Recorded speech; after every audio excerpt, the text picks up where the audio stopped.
But again, I can't thank you enough.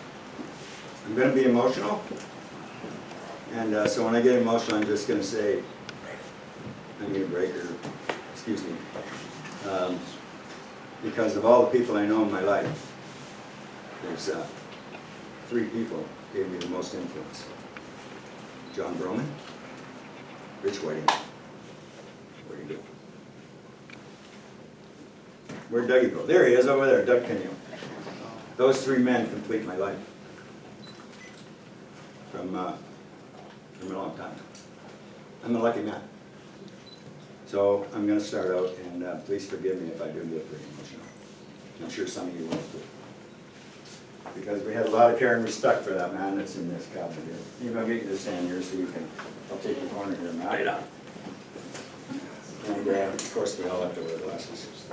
And we all have our iPad. But anyway, we'll just follow the program I wrote out here. So I want to welcome all of you today to LCCVI, where we are assembled here in the Heritage Room for this memorial dedication to our friend John. We will share his life and times and his legacy he leaves for all the lives that he touched, not only in this room, but everywhere he went. And that is an unknown quantity because that number is infinite. I know many of the people that he's helped in countries I went to him with, but it's just unfathomable the number of people he helped. Above all, he was a humanitarian, 100%. So David has a video that he's going to show, and it's from John's wife Holly, his son Jay, and his daughter Isabella. Go ahead, David.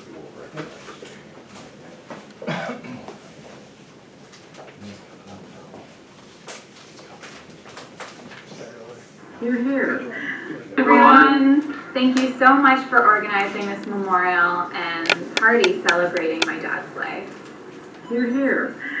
As you know, John lived and traveled many places around the world, and I truly believe that Lambton County was his real home. He loved to go back and visit you all the time. That was back in the days of when there was no social media or email, and telephone calls were expensive. But his visit back to visit you guys were very special to him. He would love to be with each and every one of you now. And I feel like he is there in spirit with some of the other Petrolia crazies who accepted the party to have it ahead of their time, unfortunately. And this is Jay. I'm John's son. Yeah, we're here in our backyard, sipping on some actually Nicaraguan rum here, if you can see it. John would definitely approve. I am old enough to drink it, but yeah, basically, I don't know if he was always of age when he was drinking it and this other stuff himself with you guys back in the day. You know, one thing we definitely share in common is, you know, we both have a sense of adventure, and I'm living in China right now. But we also stay true to our roots, you know, and I've really always saw that in John, and I tried to live by it myself. Yeah, so I just want to say that, you know, I know of you guys, maybe I don't know of you personally, but, you know, I've heard all kinds of stories, you know, especially after John's had a couple drinks, he gets into the stories about back in the good old days in Petrolia, and you know, he always had a twinkle in his eyes when he talked about it. So cheers to all of you, and I hope you have a great night. Definitely, it's going to be a very special occasion. Awesome.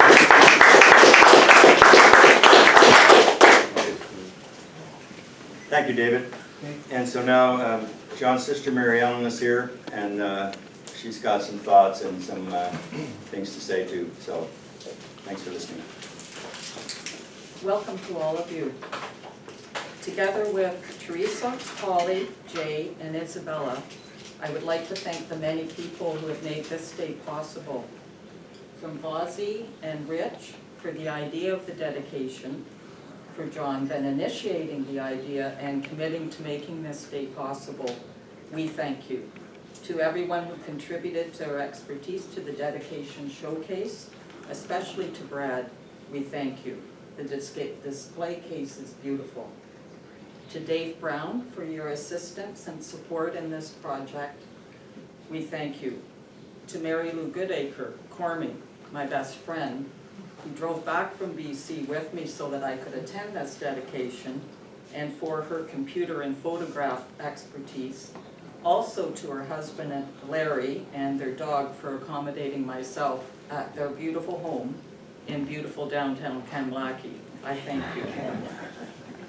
To Greg Nemchek and the LCCVI staff who supported this dedication and who provided assistance and guidance, we thank you.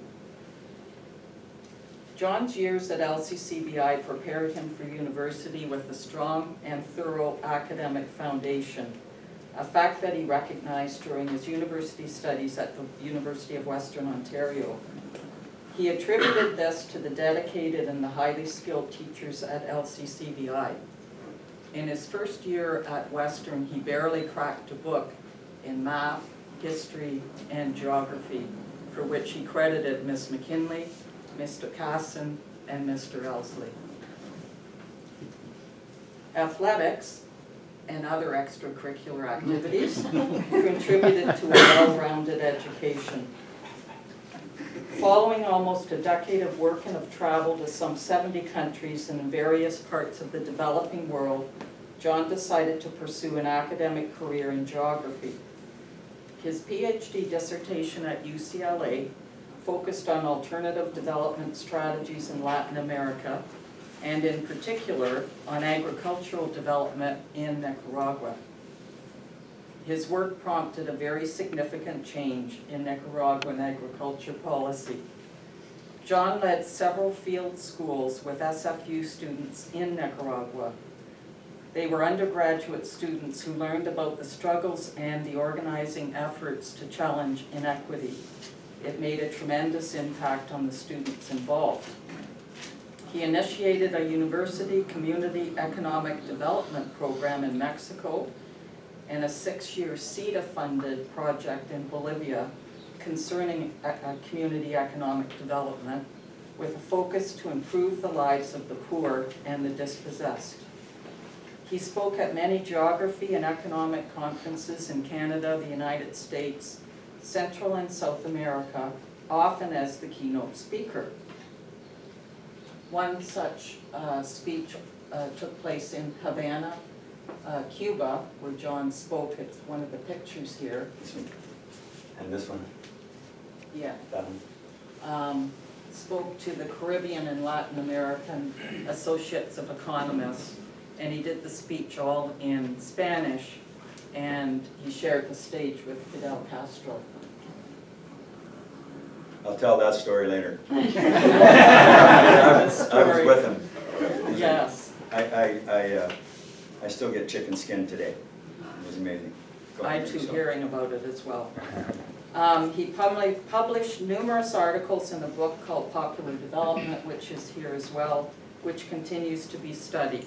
He was an associate professor at SFU for 27 years, a respected colleague and engaged educator, always active as a crusader for social justice.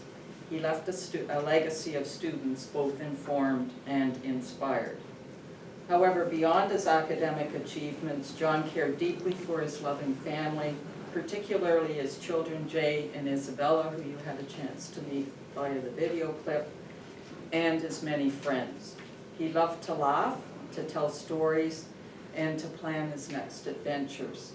An old lefty, he distrusted power and orthodoxy. He was true to his values, advocating equality for all, particularly to the marginalized. He was a humanitarian, believing that all people, regardless of social status, should be treated with respect and with dignity. He recognized and appreciated the diversity and talents of all people. He was a decent, kind man who contributed to the betterment of the world. And so to you, John's friends, and to the LCCVI staff, we thank you. This is a magnificent tribute to John. I am grateful to be part of this day.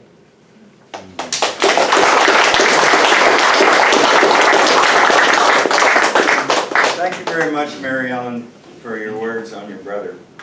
He was a very special man, and you have been a very integral part of this whole project to present this to you folks today. And his legacy will live on here at LCCVI with lots of help from Greg, the principal, and the previous principal, Linda. They have been nothing but help us out. So now I'm going to have Greg say a few words of what John's legacy means to the school. Thank you, Greg. Thanks. Thank you. And thanks everyone for attending today, and it's a real honor as principal of the school to be here to have this dedication to John. Although I didn't know John, I definitely am learning stories and hearing some things, which is quite amazing. This is our heritage room, so this is a very special room, the LCCVI. Just to give you some background, I attended school here, I taught here for 17 years, and now I'm very fortunate to be principal. I live in the community.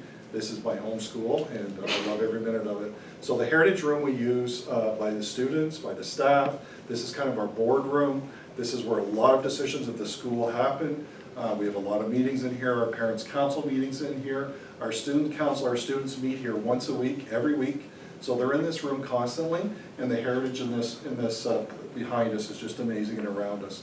And it's just going to continue to grow. So thank you very much. We're very honored to have this, and we will look after it forever. And again, thank you for attending today. It's very special. Thank you very much, Greg.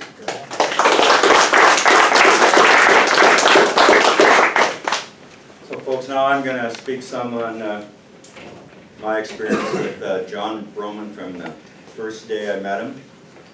He pulled into, I was an adult student. I went back to Waterloo Lutheran University 5 years after high school, and I worked at the Shell station up here as a gas jockey to help pay for it all. So I'd go to school all week, come back Thursday. When I stop in London, when he went to school there, I'd see him, and then I'd come back. So, but right from the first moment, we've just had this kindred spirit together. And as I got older and he got older, our lives became more entwined. And we kept in touch no matter what it was. Like, there wasn't cell phones, there wasn't computers, there wasn't even email. So every once in a while he was, going to UCLA or Carleton or wherever he was going, he'd just slip a note in an envelope paid for by the university, of course. And it was always come with an official letter. Oh, there's one from John Brohman. And it always included anecdotal stories of what he was up to or where he just came back from. And so I guess I'd be late 20s. He was back from Carleton. He was going to UCLA, and he said, I got to go to California. Okay, well, let's go. So it was winter time. I didn't like working in the winter, so away we go. We hop in my '65 Pontiac Blue Heron, which I saw one this morning on the way here. Well, that's an omen to me. And the car was even called the Blue Heron. So anyway, we drive out west with a couple of problems along the way. And then we went to California. He ended up in Tierra del Fuego. I spent the winter in California. And then he came back and went to UCLA after that. So I lived in Vancouver. He came up and started his tenure there at SFU. I've never seen a man work so hard. Raising Jay was like a baby. Izzy was then a new baby. But he worked, besides his university time, he just worked hard. So to get tenure, you have to give your whole life to it. So I remember he come up and he said, oh geez, I'm getting a really sore neck, from all the, like this. So I said, well, why don't you buy some batter boards? So a carpenter friend of mine, I think we made 10 of them. So when he was doing his dissertation, he had everything on boards all around him like this, so he wouldn't have to shuffle and file and do all that. So he thanked me forever for that, because his neck was never sore again after that until later in life. But he was just one of those men, and I know when I let him know I was going to Lutheran, he said, anybody can fulfill their dreams. You just have to want it. So I didn't have a university career for long. I went a year and a half. It just wasn't for me. And I was lucky enough to get into an oiler job and become a crane operator. But what he said to me sticks with me to this day. I devoted my whole life to being a crane operator, and as good as I could be, and I've had a fantastic career. I owe lots of it to him and those 6 kind words. I'll never forget that. So I'll continue on a bit. But after all that work, he did get tenure, and I remember once there was no Latin American Studies course, and the only one in the world was in UCLA, which he'd been a part of. So he had this idea that he wanted his own Latin American Studies department at SFU. One of the guys he went to school with at UCLA turned out to be his dean of studies for geography and the sciences. He wasn't a very nice person, and he was, I used to say, John, he's just jealous of you. You're smarter than he is. Well, John, he said, we're all smart. He said, I'm smart at what I do. You're smart at what you do. But I don't think he's so smart at what he does. But he's not going to get me. Because what the guy was trying to do was not, he was trying to cut the very little funding John had got the year before, so there would be no Latin American studies. Of course, John had these dreams to start at SFU, and because he'd already traveled, he was in contact with different universities. Anytime I traveled with him, the second thing he did was went to the university and talked to whoever was in the Latin Studies department or the president or whoever it was, because he was always welcome. So I went to him with this meeting. It was a Board of Regents meeting. It's one of the few times I saw him wear a sports coat. But he looked like a professor. It was a nice tweed with the leather patch on the elbow and his khakis and a sport shirt. That's it. That was as dressed up as he got. So he wanted me to be there. So you walk in and it's like a forum room. It's the Board of Regents, and they're all up there with all their gowns on like that. I felt a bit intimidated. He wasn't intimidated a bit. So the dean gets up and gives his spiel. So John's just sitting there all calm. He gets up. He does that about 5 or 6 times, his nervous energy. Then he started to speak. He didn't shut up for like 20 minutes. By the time he finished, the guy that was the dean could not say a word. He couldn't even refute what he said. And so then they throw us all, don't throw us out, but they asked us all to leave. And the dean was quite happy to see us all leave, but they kept John there. And it wasn't 10 minutes later he came out and he had tears on his cheeks, bouncing up and down. They approved it, they approved it. I made him look bad, I look better than him. And he was so proud that this guy who thought he was smarter than him wasn't. And it wasn't because John wanted to be better than him. He wanted so much to have his ideas and his theories put into practice. So he got his Latin American Studies department. Now it's probably one of the, other than UCLA, it's probably the most astute one, at least in North America. And so now he networked all that through his skills and his brain. And now I believe it's 20-some universities all the way to Argentina share their knowledge, share the same courses, some which John wrote. His book is taught in 400 and 500 level courses today. It's the most popular one of its kind. MaryEllen found that out. It's just, so what I'm getting at, his legacy is not only with us here in this room. You mention his name anywhere, and he's well loved, recognized, and deserves it all. So everywhere I went with him, he got respect. University of Havana is 520 years old. The president comes out on the steps to meet him in this 500-year-old university. I was like stunned. Everywhere you went, doesn't matter, we went to this little village, we're in Nicaragua. People came from 100 miles around on horseback just to hear him speak. And now, all over Nicaragua, people are growing their own food, selling their excess, and their lives are better. Because like MaryEllen said, that was his main goal in life, is to raise the people up from where they were. And just to see him in this little village of a dirt town in the middle of Nicaragua in the northwest, and people come from 100 miles around, and nobody said a word. They listened to every word he said. He was up on the little fountain. They all have a Zocalo with a little fountain with no water. So here's John standing on that old dirty fountain, and he just walked around it like this, talking, and he picked somebody out, and he did everything in Spanish. And he was just almost like a savant. He would speak, people would listen. I used to go to his lectures, and you wouldn't even know I was there. I'd be sitting in the back. And often there were classes of 80 or 100 people. And those students would just look at him and listen to every word and make notes. And all those students that MaryEllen mentioned that he took to Nicaragua as a field trip, they're all like first-year students. And he just basically said, this is your first time away from home for most of you? I'm the Comandante. And he had fun with them, but they all knew what the rules were. He was strict.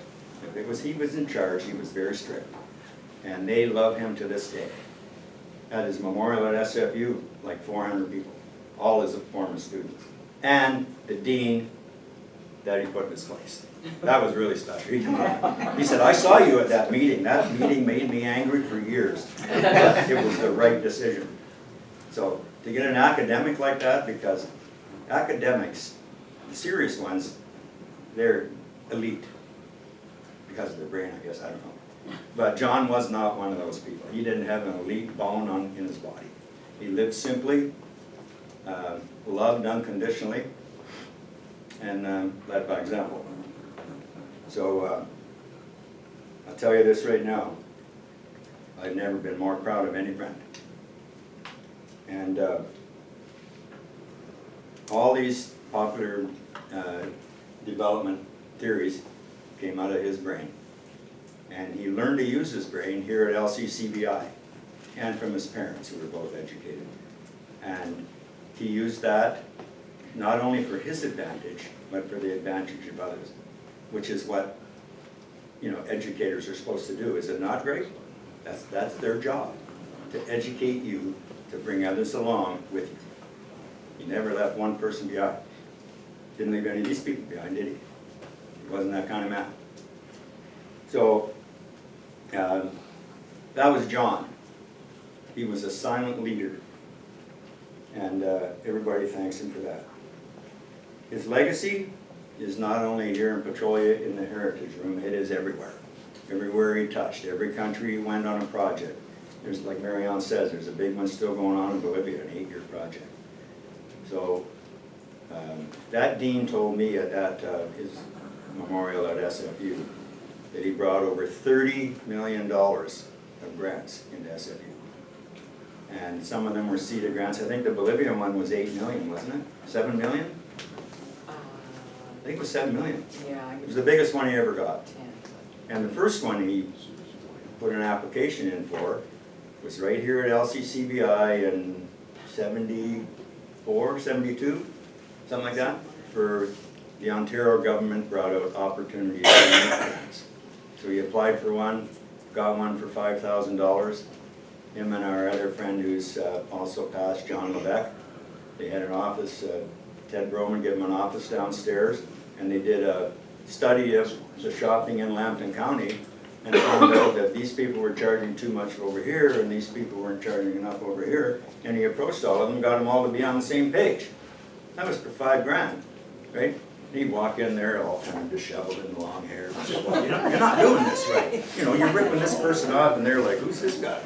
But he got it done. Everything he accomplished, he never gave up. And that's why I'll always remember the words he told me. Don't give up. Try harder. Learn more than anybody else, and you'll do in good stead. So I could go on for hours about the man. I love the man. It's easy to tell that. So that was John too. He was a multifaceted personality, in control of all that too, which shows the broadness of his mental capability. It was limitless in my mind. And we always want to think we're limited, but he always thinks none of us are limited. You only limit yourself. And he proved that to us all. Or he wouldn't be in this bookcase here. So I could go on and on and on, but he could hold a crowd like you wouldn't believe, like the Cuban pictures here. He was the keynote speaker. I'm not going to go on much about it, but he came home. I was there with him in Cuba, and he came back. I met him about noon for lunch. He'd been there since like 7 in the morning. And he humbly said, "They made me the keynote speaker." I said, "Well, you have a paper prepared for that?" "Oh yeah, I had to hand in a dissertation, so I'll do that one." I said, "Okay," and it was like 40 pages. So I said, "So you got that in your memory?" "Pretty much, I wrote it, I should remember it." So I said, "When are you going to do that?" He said, "Friday night's the closing of the symposium," and it was 1,800 economic geographers from all over the world. And they elected him keynote speaker. He was never more proud of himself, but humbly, right? So we go to this symposium. He said, "Come about 1 o'clock on Friday. I'm supposed to speak at 8. So it's kind of boring if you're not, into that technical, economic geography. So anyway, it comes his time to speak. So it wasn't 8 o'clock, it was midnight. And his speech was going to be about 45 minutes. So that symposium was held in a convention center in Havana that is an exact miniature, smaller replica of the United Nations. Exactly the same. They got the smaller White House there. It's like modeled after America from the 20s, right? So anyway, I go there, and it's just beautiful. So because everywhere I went with him, he'd get accreditation for me because I was his accompagnero. Plus I was like his bodyguard. You don't want to be down there by yourself. You want to have somebody with you. So I was always lucky enough to be able to have the freedom to do that. And I said, "Well, how much money am I going to need?" "Well, don't worry about that." He said, "I build you and me right into the per diem in the grant." "Oh, that sounds okay." So some nights we'd stay in a $7 room, both of us. Some nights we'd stay in a $100 room. Didn't matter. We just did what we had to do. But it was so much fun to travel with him. So I'll continue on with this, what I wrote today. He could have a theater full of students or an assembly of his colleagues at a worldwide conference of his geography brethren in the palm of his hand and be there to witness him do the same with the Cuban leader, Mr. Castro. World statements like Mr. Castro was one of my highlights of my life. The legacy of his work will be celebrated for years to come.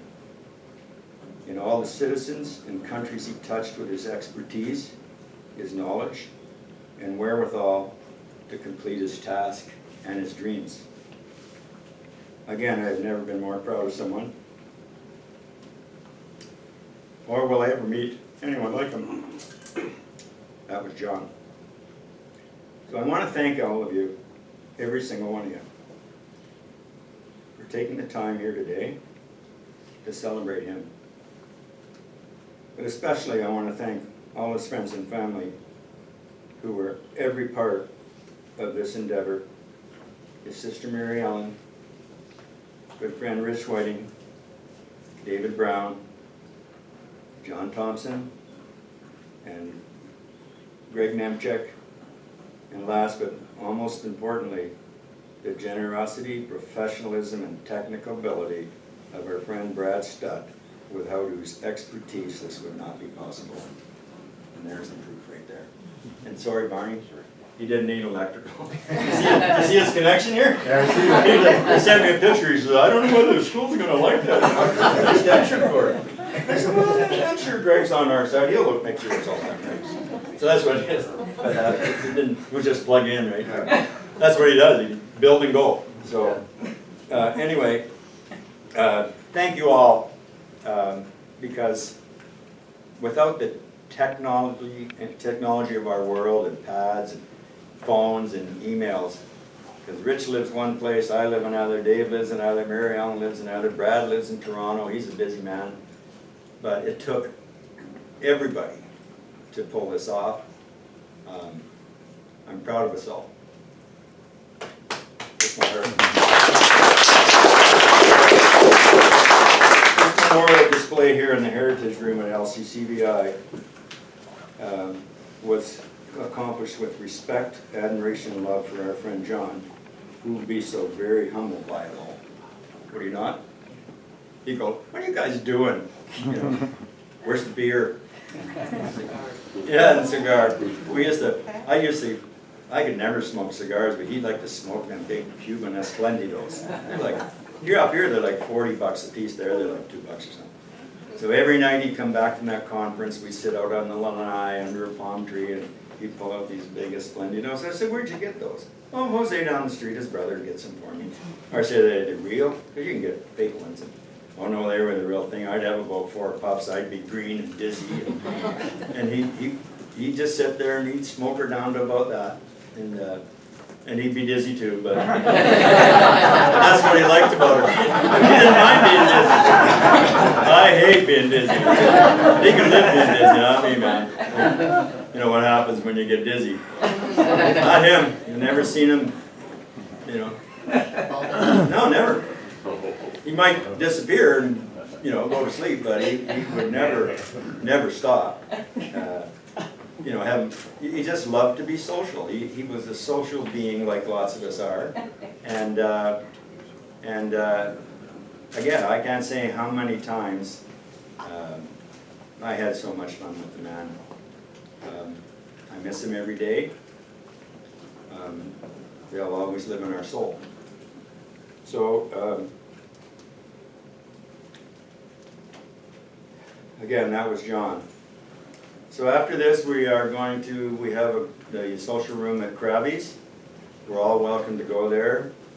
Our friend Steve Dumont is going to play some music and this afternoon. It's not really a live band kind of place. It's contained. It would be too much. So he's going to play some live music, and he's one of the best you'll ever hear. You're going to go, "Where'd that guy come from?" Oh, sure. Anyway, we also thank Steve Dumont for his work and being part of this. And so after Steve goes, I've got a bunch of CDs.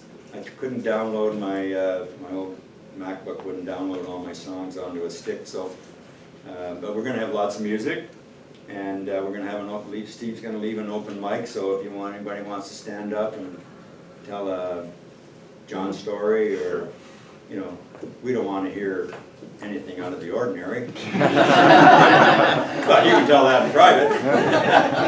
But John was a caring, determined, lovable, fun, Petrolia guy, like, until his last breath, I guarantee you. And we'll always miss him, cherish him, and now his legacy will always live. So some of these pictures, there's this one we got of his car. There's what we used to call us We Six, which is us 6 buddies from